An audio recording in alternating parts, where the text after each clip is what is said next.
Sepanjang sejarah, umat manusia telah berusaha untuk mengungkap misteri penciptaan. Beberapa orang memandang alam semesta sebagai kebetulan, tetapi eksplorasi yang lebih dalam mengungkapkan rancangan yang tak terbantahkan. Ilmu pengetahuan modern sering memisahkan iman dari akal, namun matematika menjembatani keduanya. Galileo menyebut matematika sebagai bahasa Tuhan, mengungkapkan keharmonisan alam semesta. Matematika, ilmu tentang yang tak terbatas, menyelaraskan kemanusiaan dengan ilahi. Di zaman akal, iman buta goyah, bukti menjadi penting.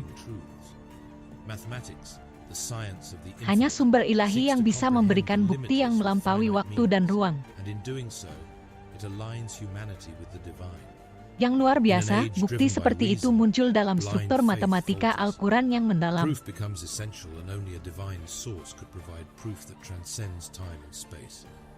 Remarkably, such proof emerges in the Quran, whose original text reveals a profound mathematical structure. Pengkodean yang rumit ini melindungi keaslian Al-Quran dan mengkonfirmasi asal-usul ilahi. Para peneliti seperti Abdullah Arik dan Dr. Rashad Khalifa menyelidiki fenomena ini. Temuan mereka menyoroti konvergensi ajaib dari kebijaksanaan tak terbatas dan pemahaman manusia. Matematika mengungkap salah satu keajaiban terbesar umat manusia, menawarkan bukti tentang Tuhan yang tunggal. Ini mengkonfirmasi pesan terakhirnya kepada dunia. Bukti-bukti yang luar biasa membuktikan bahwa Al-Quran adalah buku dari Allah. Tidak ada manusia yang bisa menulis teks yang sempurna secara matematis. Ini adalah zaman akal, di mana bukti lebih penting dari iman buta. Penemuan sistem matematika dalam Al-Quran memberikan bukti seperti itu. Analisis komputasi canggih mengungkapkan kompleksitas di luar kemampuan manusia atau kebetulan. Recently unveiled through advanced computational analysis, this system reveals a complexity beyond human capability or coincidence. Ini memberikan bukti tak terbantahkan tentang asal-usul ilahi, menegaskan satu Allah yang abadi, all-knowing, dan penuh belas kasihan. Ini membuktikan asal-usul ilahi Al-Quran dan kitab-kitab sebelumnya. Bagi mereka yang mencari kepastian, wahyu ini menghubungkan ilahi dengan kecerdasan modern. Ini adalah bukti pencipta yang hadir dalam setiap detail alam semesta. Pesan ini membuktikan iman dan akal bisa hidup berdampingan untuk semua generasi. Ikuti saat kami menjelajahi keajaiban matematika luar biasa Al-Quran. Fenomena ini menentang kebetulan dan rancangan manusia, mengungkapkan kebijaksanaan ilahi yang tak terbatas. Ini adalah perjalanan angka, jembatan antara iman dan akal. Temukan bukti yang tak terbantahkan tentang rancangan ilahi. It's an exploration of the eternal, a bridge between faith and reason, and a testament to the boundless wisdom of the Creator.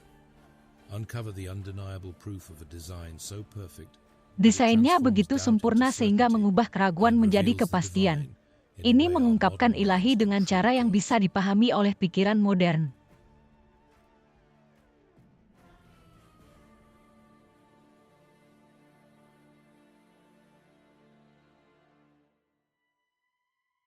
Episode 1, The Basmalah. Ini adalah Al-Quran yang bisa kita pelajari bersama. Item pertama dari keajaiban ini adalah ayat pertama Al-Quran. Ini terdiri dari 6 huruf Arab.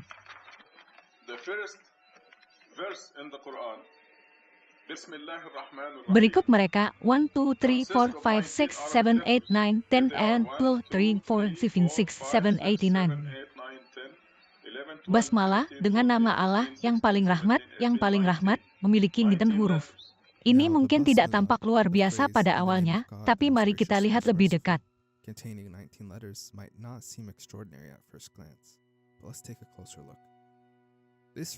Basmalah ditempatkan di awal setiap bab Al-Quran kecuali 1.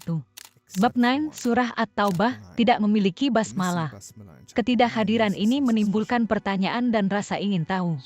Dalam surah 9, tidak ada basmalah di Al-Quran di seluruh dunia. Ini adalah rumus yang indah, dengan nama Allah yang paling murah hati, yang paling belas kasihan. Setiap bab Al-Quran dimulai dengan formula ini, kecuali surah At-Taubah. Untuk beberapa alasan misterius, surah At-Taubah tidak memilikinya. Bismillahirrahmanirrahim. Qul a'udzu birabbin nas. Bismillahirrahmanirrahim. Qul a'udzu birabbil falaq. Bismillahirrahmanirrahim. Qul huwallah. Bismillahirrahmanirrahim. Tabbat yada.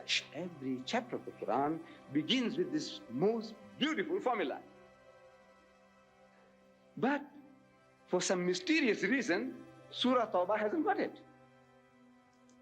Hasn't got it. Any Quran in the Dalam world. setiap You go to Al-Quran China, di seluruh the Quran dunia, is not there. surah Naim tidak You go to memiliki Nigeria, you basmalah. find the Quran is not Apakah there. di Cina, Nigeria, atau di Every tempat Quran in lain, the world surah is Naim minus tidak Bismillah in memilikinya. Surah 9. Setiap Al-Quran memiliki hantri basmalah, karena surah Naim hilang satu. Angka ini, hantri, tidak dapat dibagi dengan Naim. Selama 400 tahun, tidak ada cendekiawan yang bisa menjelaskan mengapa surah Naim melewatkannya. Beberapa berspekulasi nada kerasnya mencerminkan ketidakpuasan ilahi. And this one does not have an opening statement. This will mean that we have only 113 basmalas in the Quran, and this number is not divisible by 19. For 1,400 years, no scholar, Quranic exegete, or individual could say with certainty why this chapter was unique in omitting it. Some speculate that chapter 9, being particularly stern in its tone, was left without a basmalah as a divine way of emphasizing discontent. Beberapa orang menyarankan bahwa basmalah yang hilang di surah Naim adalah kesalahan penulis yang disengaja. Yang lain berpendapat bahwa itu seharusnya ada di sana tetapi dihilangkan.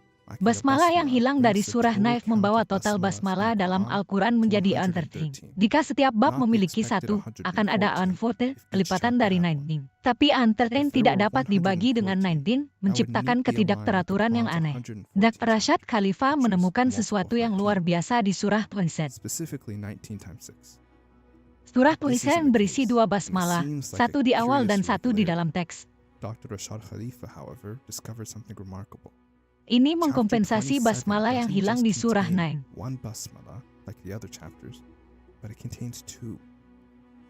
One is at the beginning of the chapter, as expected, and the second appears later in the text. But we find that this missing Bismillah is made up in Surah number 27. So if you go to Surah number 27, dalam surah 27 ada dua basmalah. Salah satunya ada di awal, seperti surah lainnya, kecuali surah Naim. Yang kedua adalah di ayat 30 dalam surah. Ini mengembalikan total basmalah dalam Al-Quran menjadi 14 atau 19 seksi. Sekarang, disinilah hal ini menjadi lebih menarik. So this surah contains two of the opening statement or basmalas. One at the beginning and one in verse 30. And this restores the number of this important opening statement to 114 or 19 times 6. Now here's where it gets even more fascinating. Antara surah Naim basmalah yang hilang dan surah Tusin basmalah tambahan ada persis nitembab. Keselarasan yang sempurna ini menunjukkan desain yang disengaja, bukan kebetulan. Presisi dan simetri menyiratkan pengaturan ilahi yang disengaja. Penulis menyusun basmalah dan teks dengan cermat di sekitar angka 19. Sekarang, mari kita periksa 4 kata dari basmalah. Setiap kata memiliki makna yang mendalam dalam arti, struktur, dan penempatan. Ayat pertama Al-Quran terdiri dari 6 huruf. Masing-masing dari 4 kata tersebut muncul dalam Al-Quran sebanyak 6 kali. The first verse of the Quran, Bismillahirrahmanirrahim, consists of 19 letters. Every word, there are 4 words here, and every word is mentioned in the Quran a number of times, which is consistently a multiple of 19. That is a huge claim. Memecah basmalah menjadi 4 kata, nama, Tuhan, murah hati, dan penuh belas kasihan. Setiap kata muncul dalam Al-Quran sebanyak 6 kali. Ini mencakup seluruh Al-Quran dengan lebih dari 1,500 kata. Probabilitas hal ini terjadi secara kebetulan praktis 0. Secara statistik, kemungkinan satu kata muncul kelipatan dari 6 kali adalah 5 twice. Kesempatan semua 4 kata selaras dengan cara ini adalah kurang dari 1 dari 3. One of these words appearing a multiple of 19 times is about 0.0526 or 5.26%, which is 1 in 19. The chance of all 4 words aligning in this way is less than 1 in 130,000. Setiap kata basmalah muncul dalam Al-Quran sebanyak 6 kali. Kemungkinan ini terjadi secara kebetulan adalah intention. Kata-kata ini juga muncul dalam persis konten dan ayat, pelipatan lain dari 9. Dikombinasikan, probabilitasnya menjadi 0. Ini sama tidak mungkinnya dengan menemukan satu atom di seluruh alam semesta. Bayangkan memenangkan lotre dengan peluang N dalam tendensi on diikuti oleh etino. Itu adalah perkiraan jumlah atom di alam semesta. Finding a single atom in the entire universe. Let's say you took a ticket of a lottery, right? All of us bought a ticket to win the lottery. But instead of 1 in 2 million chance of winning, or 1 in 1 million, or 1 in 700,000, it doesn't matter. Your chance of winning is 1 in 10 to the 80. That's 1 followed by 80 zeros. That's the number of atoms in the universe, by estimation. Jika Anda membeli tiket lotre dengan peluang N dalam 1080, menang tidak mungkin. Anda bisa bermain lotre ini untuk seumur hidup alam semesta dan tidak pernah menang. Kemungkinan Allah muncul dalam persis konten 19 ayat Al-Quran mirip. Anda harus memenangkan lotre seperti itu 2 kali berturut-turut. Bayangkan menemukan satu atom di alam semesta, kemudian mengulangi itu 2 kali. Ini menggambarkan probabilitas yang hampir mustahil dari pola-pola Al-Quran ini yang terjadi secara kebetulan. So imagine you do win the lottery. You buy the ticket, you win. You found the 1 atom out of 10 to the 80. Now if you imagine this atom becomes its own universe, you have to do this again. You have to find another atom in that other universe, 10 to the 80 again. Then you have to win the lottery again and again and again and again. Bahkan setelah memenangkan lotre 2 kali, improbabilitas tetap tak tertandingi. Ini menunjukkan pola-pola Al-Quran adalah oleh desain, bukan kebetulan. Seluruh buku merinci kombinasi matematika dalam satu pernyataan ini. Menggunakan data dasar seperti jumlah huruf dan nilai numerik, pola muncul. Setiap kata diwakili oleh nomor urutannya, 1, 2, 3, 4. Memasukkan jumlah huruf menciptakan angka 8 digit yang dapat dibagi dengan min. Memasukkan nilai numerik menciptakan angka 5 digit yang dapat dibagi dengan min. So instead of name God gracious merciful, we put 1, 2, 3, 4, thus forming a mathematical representation of this statement. That's our basic template. So in our first example here, after each number we insert the number of letters, and this gives us an 8-digit number divisible by 19. In our next example, instead of the number of letters, let's insert the numerical values for each word, and this gives us a 15-digit number divisible by 19. Memotongnya dengan huruf-huruf individu menciptakan angka 3 digit yang dapat dibagi dengan min. Mengindeks setiap huruf menghasilkan angka 26 digit yang dapat dibagi dengan min. Pola-pola ini konsisten, berdasarkan parameter tetap, dan dapat direplikasi oleh siapapun. Kemungkinan untuk mereplikasi ini adalah sekitar 1 dari 1 kuadriliun. Allah memilih angka nintu untuk membuktikan asal-usul ilahi Al-Quran.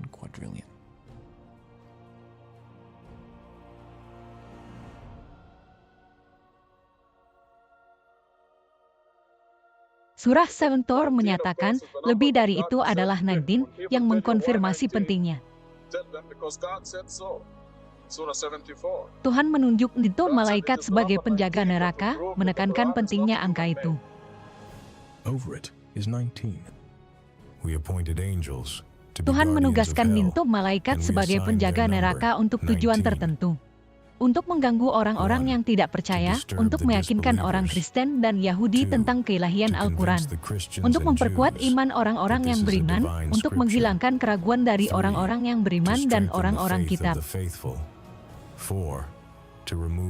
Untuk mengekspos mereka yang menyimpan keraguan atau ketidakpercayaan. Sesungguhnya orang-orang yang kafir itu mempertanyakan Al-Quran, tetapi Allah membimbing siapapun yang Dia kehendaki. Hanya Allah yang mengetahui pasukan-pasukannya. Ini adalah pengingat bagi umat manusia. Tidak ada interpretasi atau penjelasan yang diperlukan. Pesannya jelas.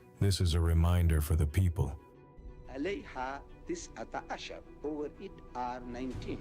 You need no interpretation, no explanation is required. 19 means 19. 19 berarti 19, tapi bagaimana seseorang bisa menjebakmu dengan 19? Ini sederhana, setelah Anda melihatnya, Anda mengerti. Sebelum melihatnya, kita menduga dan mencoba untuk membenarkan. Ungkapan lebih dari itu adalah ninten, mengisyaratkan sesuatu yang mendalam. Bukti-bukti yang luar biasa membuktikan bahwa Al-Quran berasal dari Allah.